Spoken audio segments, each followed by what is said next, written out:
Monday, November 22nd, 2021, Monaco 64, home of alternative economics and contrarian views. So it's amazing how the more things change, the more they remain the same. That's an old saying in French, I think. But today we're going to quickly look at why I think one of the most important ingredients of hyperinflation, or the collapse of the currency system, is flaring up in spades in Europe. Before we do that, let's quickly look at some stories that I've seen this morning that seem significant, and some are sad, some are quite interesting, and even comical, I would say. So the first one that's sad is this event, or this really attack on a Christmas parade in Wisconsin. I saw the video of this SUV just plowing through people parading for Christmas. And it's just crazy. It just goes to show how crazy the world is. So that's the first one. I'm sure those of you in the US have seen this already. It's probably headline news over there. Here as well, they're talking about it. The other one that I think is kind of comical is that the governor of Florida, DeSantis, he's signed an anti-vax mandate bill, and guess where he did it? Well, in a place called Brandon, Florida. I thought that was great.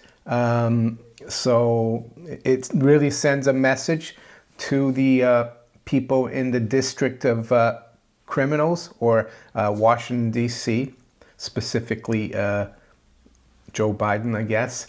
So I thought that was funny. The other thing that's happening, and I spoke about this yesterday partly in my live stream, is that we're seeing the bankers kind of walk back from this talk of tapering and tightening.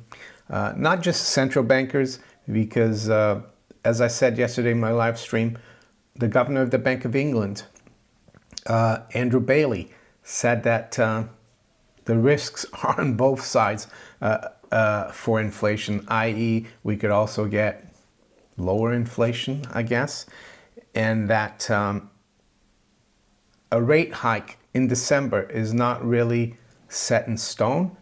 And that's very surprising, I think, because in November, the Bank of England was expected to raise rates from a measly, of course, 0.1%, and they didn't. So if they drag their feet even more, it just goes to show that they can't really do anything about tightening policy that much. And then we saw as well an article here this weekend on Zero Hedge, and Morgan Stanley, one of the Fed owners, I guess, New York Fed owners, is saying that they don't see any rate hikes by the Fed in 2022. So it's like they're trying to set an agenda.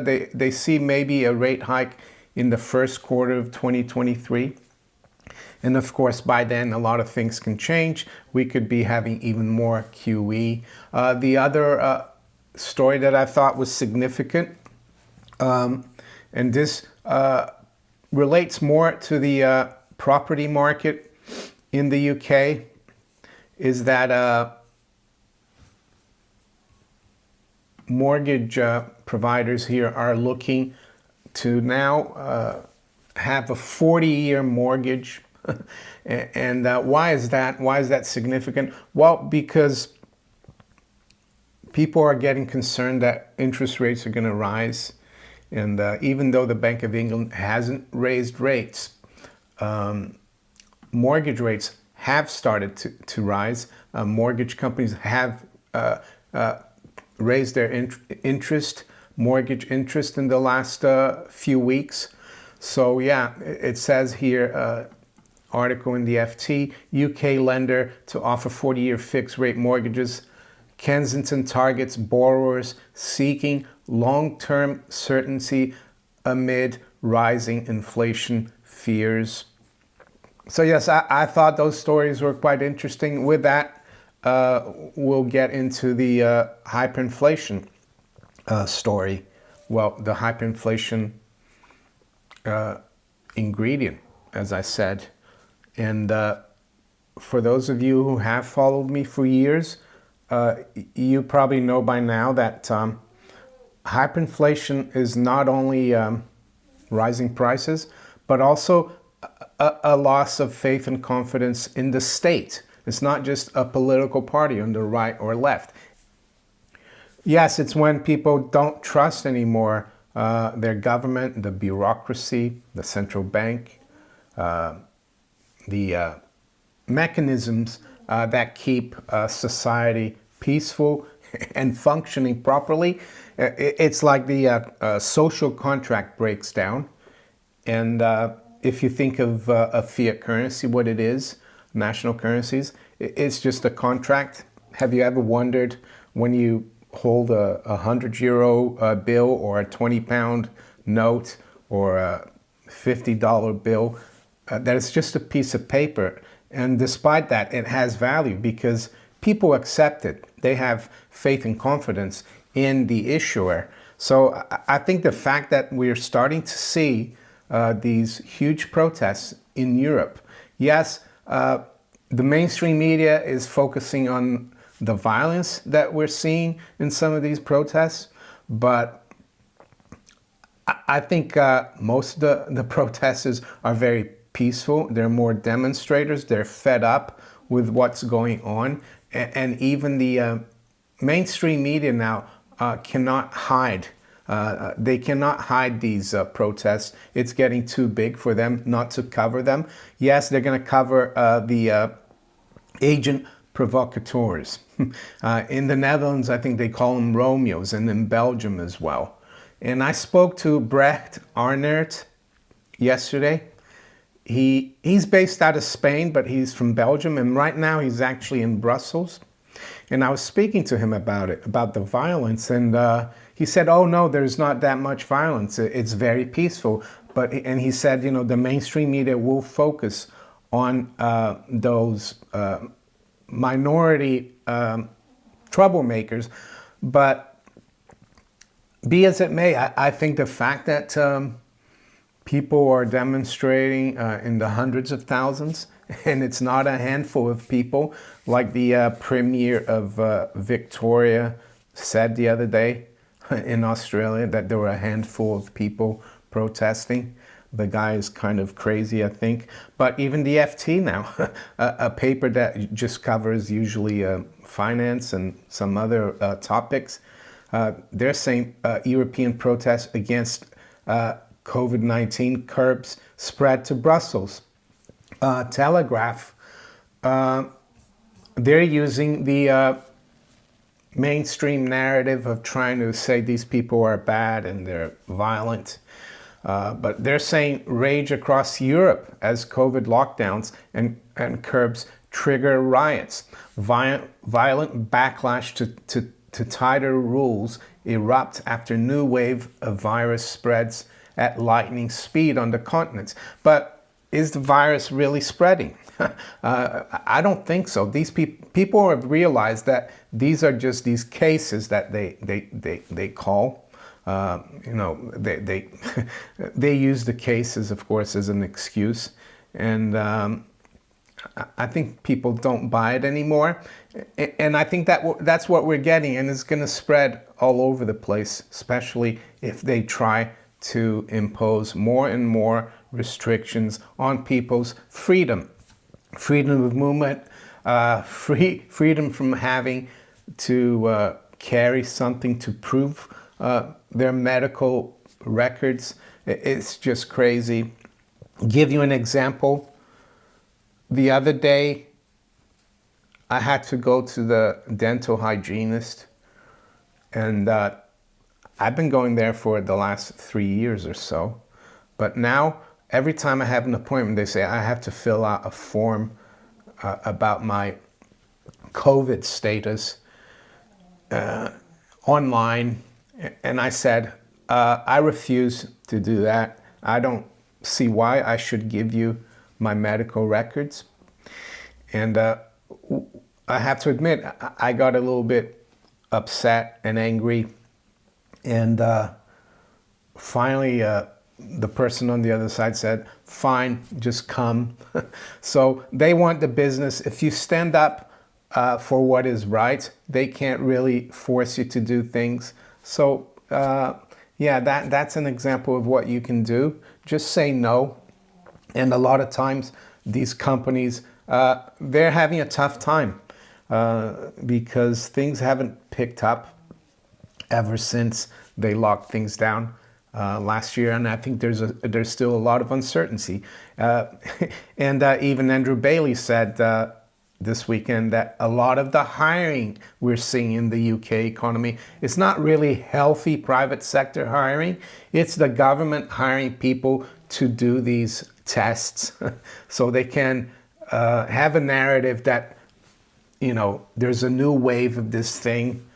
And how well is that going to end up being? It's not going to end up being well. You know, we're getting inflation from it because they're crowding out the private sector, hiring people to do all this control of the population. And I haven't looked into what the European countries are doing in terms of that, but it's probably very similar to the UK. So yes, go back to When Money Dies by Adam Ferguson about the hyperinflation in Germany and Central Europe in the early 1920s. Go back to Fiat Money Inflation in France by Andrew Dixon White. There's a lot of social upheaval, political change, and it led to the collapse of the currency. And I think we're really on that path. I know that the mainstream media, mainstream economists are still saying that it's transitory, it's going to come down next year, but I think they're going to be proven spectacularly wrong. And am I saying I'm 100% correct? No, but there's a huge probability, I think, that this is the way things are going. When it happens, I don't know, but I think we're very close. It's a matter of months, not years. So I need to get Arpad from StarPath Academy on again to talk about hyperinflation and what we need to do to prepare for it. And yes, so we get a refresher. I think I interviewed him probably over 6 months ago now, and things are really changing. So we need to talk to him again. I'm going to try to contact him. So yes, Billy and I have been for a walk this morning already. It's very cold this morning. It's a bright, sunny day though, but it's one of those cold, well, it's not winter yet, but autumn day. So with that, let's quickly look at where the markets are this morning. That's the other thing. Markets, really crazy times. We should expect crazy markets. Why are the stock markets going up? Mhy are things, things are so crazy and yet the stock market is doing so well? I think it's more a symptom of a melt up, of a crack up boom. It's a symptom that the currency, all the currencies are like on their way out, and people rush to anything but the currency, including stocks. So yeah, 8:26 a.m. London time. We've got spot gold at 1847, pretty much unchanged, up slightly. The high has been 1849, the low 1838. Spot silver is up 24 cents, actually, about 1%. That's pretty encouraging, but yeah, we still not out of the woods in terms of a breakout. we need to get back above 25 first, and then we can talk. But it's encouraging that silver is outperforming this morning. Silver outperforming gold is a good sign.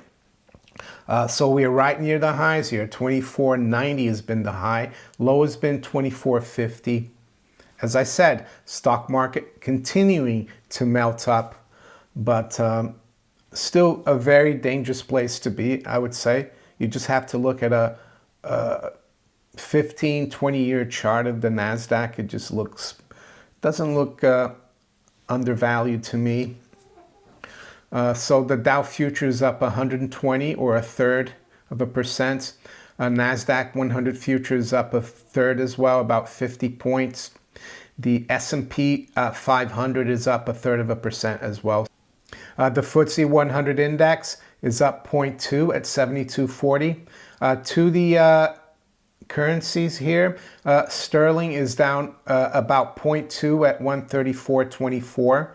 The euro is unchanged, 112.73. The dollar is up slightly versus the yen at 114.14. Dollar is down 0.2% versus the yuan at 638. The Aussie dollar is up 1/4 at 72.50.